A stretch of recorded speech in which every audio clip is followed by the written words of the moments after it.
Hi viewers, తెలంగాణలో రాజీవ్ యువ వికాసం అనే పథకం ద్వారా SC, ST, BC federation, minority, Christian minority ప్రజలందరికీ 4 లక్షల రూపాయలు రాయితీతో కూడిన రుణాలు అయితే ఇస్తామన్న విషయం మనకు తెలిసిందే. దీనికి సంబంధించిన అప్లికేషన్లు ఆన్లైన్లో ఆల్రెడీ మొదలయ్యాయి. ఇది ఎలా అప్లికేషన్ చేసుకోవాలన్నది మన ఛానల్లో ఒక వీడియో ఉందండి.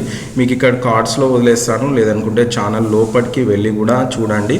ఇంకా చాలా సమస్యలు ఆన్లైన్లో అప్లికేషన్ చేస్తున్నప్పుడు వస్తున్న సమస్యలకు నేను సమాధానం కూడా కొన్ని వీడియోలు అయితే చేయడం జరిగింది. ఒకసారి ఛానల్ లోపలికి వెళ్ళి చూడండి, మీకు తెలుస్తుంది.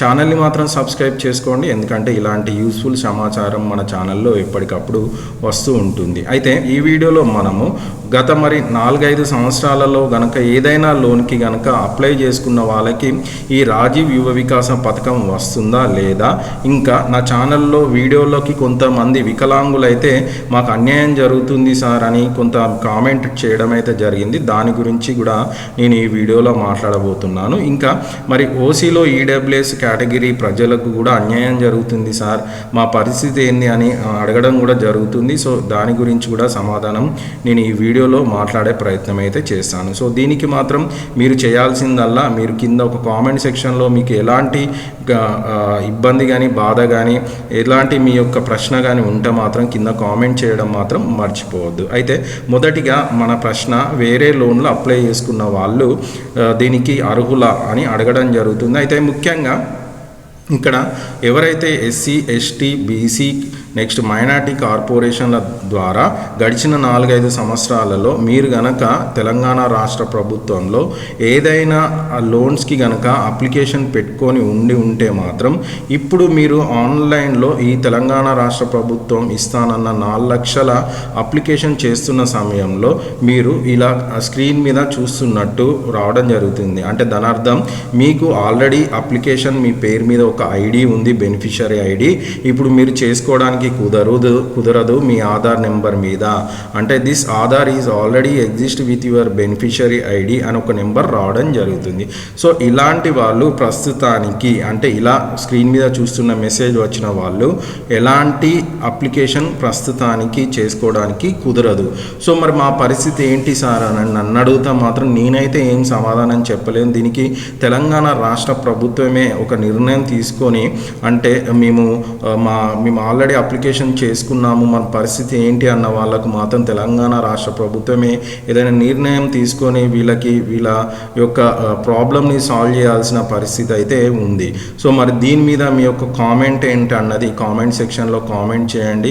సో ఈ వీడియో అన్నది దాదాపుగా అందరికి రీచ్ అయ్యేలా చూద్దాం. ఎందుకంటే దీని మీద అంతకుముందు ఉన్న వాళ్ళు ఒకవేళ బెనిఫిట్ పొందిన వాళ్ళకి నో ప్రాబ్లం, అంటే గడిచిన 4-5 సంవత్సరాలలో బెనిఫిట్ పొందిన వాళ్ళకి, అంటే లాభం రుణం వచ్చిన వాళ్ళకి నో ప్రాబ్లం. కానీ రుణం రాని వాళ్ళకు కూడా ఇలా, అంటే స్కీమ్ ద్వారా బెనిఫిట్ పొందని వాళ్ళు కూడా అప్లికేషన్ చేసుకునే సమయంలో ఆల్రెడీ మీ పేరు మీద ఒక ఐడి ఉంది అని రావడం వల్ల ఇబ్బంది పడుతున్న వాళ్ళు చాలా ఉన్నారు. సో మరి దీని మీద మీ యొక్క కామెంట్ ఏంటన్నది కింద కామెంట్ సెక్షన్లో కామెంట్ చేయడము మర్చిపోవద్దు. అలాగనే వీడియోకి ఒక లైక్ కొట్టడం కూడా మర్చిపోవద్దు. సో ఇది మన ఆల్రెడీ బెనిఫిషరీ ఐడి, అంటే గడిచిన 4-5 సంవత్సరాలలో ఎవరికైనా లోన్లు ఉండుంటే అయితే గుర్తుపెట్టుకోండి, ఇక్కడ ఇది కేవలం ఎస్సీ, ఎస్టీ, బీసీ కార్పొరేషన్ ద్వారా అప్లికేషన్ చేసుకున్న వాళ్ళకు, ఇంతకు ముందు చేసుకున్న వాళ్ళకే ఈ సమస్య.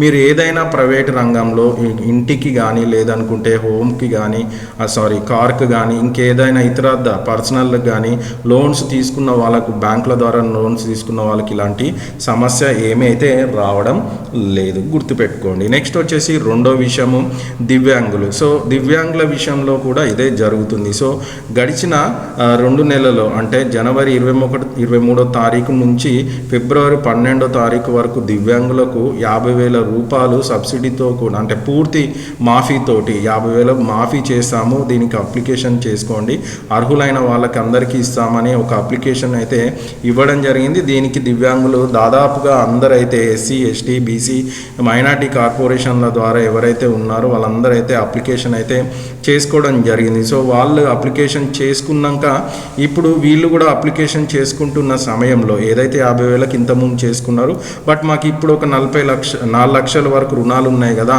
మాకు అది అద్దు ఇది అప్లై చేసుకుందాం ట్రై చేస్తున్న సమయంలో వీళ్ళకు కూడా ఆధార్ నెంబర్ మీ పేరు మీద ఉంది, మీకు ఒక బెనిఫిషరీ ఐడి ఉంది, మీకు మార్చలేము, అప్లికేషన్ చేయలేము అనే ఒక మెసేజ్ అయితే రావడం జరుగుతుంది స్క్రీన్ మీద చూస్తున్నట్టు. మరి వీళ్ళ పరిస్థితి ఏంటంటే వీళ్ళది కూడా సేమ్ సమస్య, వీళ్ళు కూడా మళ్ళీ అప్లికేషన్ అయితే చేసుకోవడానికి కుదరదు. ఎస్సీ ఎస్టీ బీసీ మైనార్టీ వికలాంగులు అందరూ. మరి దీని మీద కూడా తెలంగాణ ప్రభుత్వం ఏదైనా మార్పులు చేర్పులు చేసి అప్లికేషన్ చేసుకోవడానికి అవకాశం ఇస్తే బాగుంటుందని నా అభిప్రాయం. దీని మీద కూడా మీ యొక్క కామెంట్ ఏంటన్నది కింద రాస్తే బాగుంటుందని నా యొక్క అభిప్రాయం. నెక్స్ట్ వచ్చేసి ఓసీలో ఈడబ్ల్యూఎస్ కేటగిరీ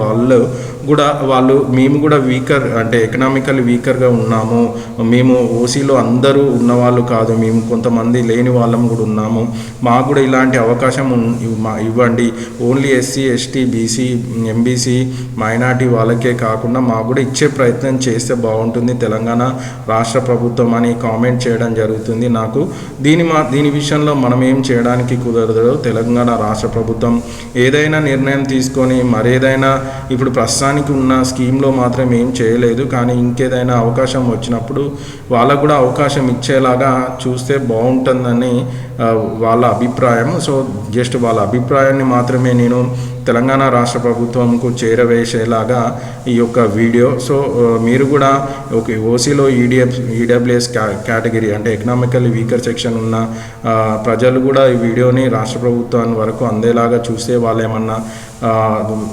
పాజిటివ్ మైండెడ్ తోటి ఏదైనా అవకాశం ఇస్తారేమో చూద్దాం. సో ఇదండి గడిచిన 4 సంవత్సరాలు అప్లికేషన్ చేసుకున్న వాళ్ళ పరిస్థితి, వికలాంగులకు పరిస్థితి, అలాగనే ఓసీ ఈడబ్ల్యూఎస్ వాళ్ళ పరిస్థితి.